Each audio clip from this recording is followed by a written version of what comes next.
From PvE to PvP, the Giganotosaurus is the most iconic creature in the entire game. And yet, after many years, one question remains. Is the Giganotosaurus any good? Hello Dodo crew and welcome back to another video on ARK Ascended. Currently, you can find the Giganotosaurus on the island, the Center, Ragnarok, Extinction and Distress, which means you cannot tame it on Scorched Earth and Aberration. It usually hangs around mountains, volcanoes, deserts and in snowy and more dangerous areas. These are the regions where I found the Giganotosaurus. Oh, and on a side note, as of I'm editing this, I'm at about 6k subs. If you could sub to help me reaching my goal of 10k subs by the end of the year, I would greatly appreciate it. The Giganotosaurus can always be found alone. There are usually very few creatures around them as they leave a trail of destruction in their way. Not only is the Giga damn aggressive, it's also much faster than you, and a single bite from this monster will throw you into another dimension. They have a rather wide aggression radius and will chase a survivor for long distances before disengaging. However, they are still kinda rare right now, because on most maps only 1 to 3 spawn at the same time. But with a gene scanner and a flyer, you can find one pretty fast. Taming them is not too hard, and overall they're probably one of the strongest creatures you can tame in the entire game, but more on that later. For those who do not want to search for a Giga, I've put the spawn commands in the video description, just fill in the level you want and you're good to go. Taming a Giganotosaurus requires some preparation. It is kinda easy once you get the hang of it, but it's nothing to be underestimated due to their mobility, damage and insane aggro range. Its favorite food is exceptional kibble or raw mutton. Taming it with any other food will result in a fairly long taming time and very low taming efficiency. Overall, the Giga is a relatively easy knockout tame. However, before you attempt to tame one, you should know that the Giga loses torpor extremely fast, which makes it a very expensive tame overall. Even on boosted servers, you have to have several stacks of narcotics in your pocket, otherwise the Giga will wake up before it has even eaten once. It's not something you can handle with just a primitive long neck and a few trank darts. You will need a few hundred darts and a good long neck, otherwise you won't make it.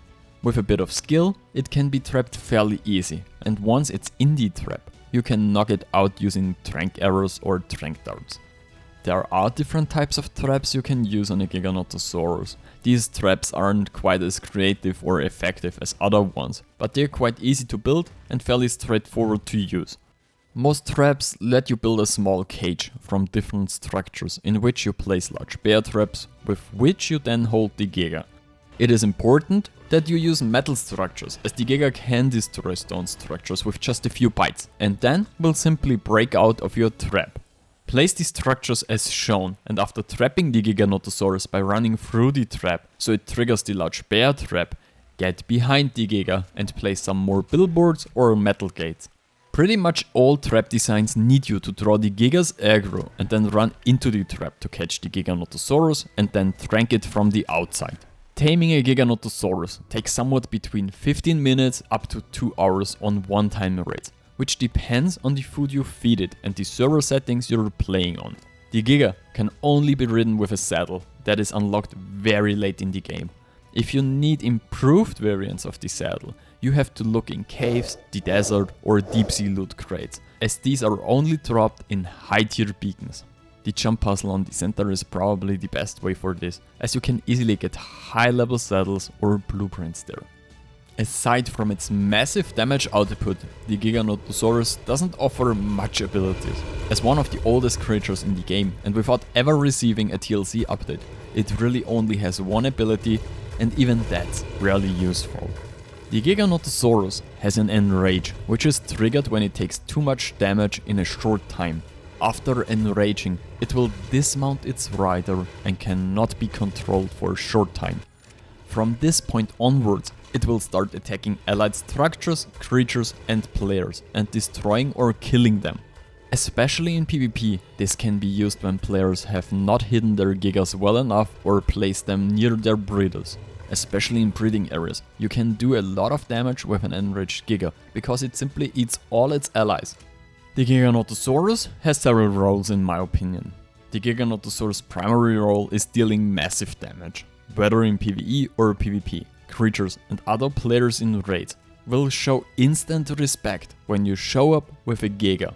Pocket Gigas might be a thing of the past, but especially in PvP, the Giga remains a fearsome beast you cannot afford to ignore. Its sheer base damage and massive health pool make it super dangerous in almost all scenarios. That's why he's the GOAT! The GOAT! And when properly bred and imprinted, a Giga can shred through enemy tames and players with ease. Gigas and Karchers are among the best creatures for clearing element veins, OSDs and farming insane amount of loot. Overall, Karchers are better suited for OSDs thanks to their healing abilities and mobility. However, Gigas deal significantly more damage right from the start, which means they can end waves faster. With a high armor saddle, Gigas can solo lower tier OSDs and element veins without much effort. For tribes that focus on high efficiency farming runs, having a few Gigas in rotation ensures quick, safe and consistent rewards, especially when paired with a support creature like a UT for buffs. When it comes to dealing with open world bosses like Titans, there really are no better creatures than Gigas and Karchers. Whether it is the Titans on Extinction or Thanatos on Astraeus, with enough Gigas, even the strongest Titans can be taken down easily. And while we're on the topic of Titan slaying, with a few Gigas, taking down the Forest Titan is super easy, and right after, you can farm all the wood, making the Giga one of the most efficient wood gatherers on Extinction. If you look at the numbers, the Giga is one of the strongest creatures currently in the game, but has one of the weakest abilities. Gigas start with base stats of 80k health, but will be nerfed after taming, 400 stamina and 700 weight. Which is good, considering it is an endgame tame. Put all your levels into damage, as any other stat does not matter on this beast. The Giganotosaurus might be old, but it's still an absolute legend. I've always loved the design of the Giga. It is brutal, iconic, and even though it hasn't had a TLC update, it is still one of the best damage dealers. Sure, the Karcher may be newer and flashier, but there's just something about the Giga that makes it timeless. It might be lacking some love compared to other creatures, but honestly, it doesn't matter. The Giga is still one of the coolest creatures in the game, and when it shows up, your enemies will be scared. For me, it is a must-have, whether for fighting bosses, defense or just flexing on a server. The Giga's staying power is real. It's a classic, and classics don't need to change to stay awesome. I hope you liked this video, and I'm thrilled to read if this video has helped you. Hit the like button, leave a comment below for the algorithm, and consider subbing to the channel. Alright, Frodo.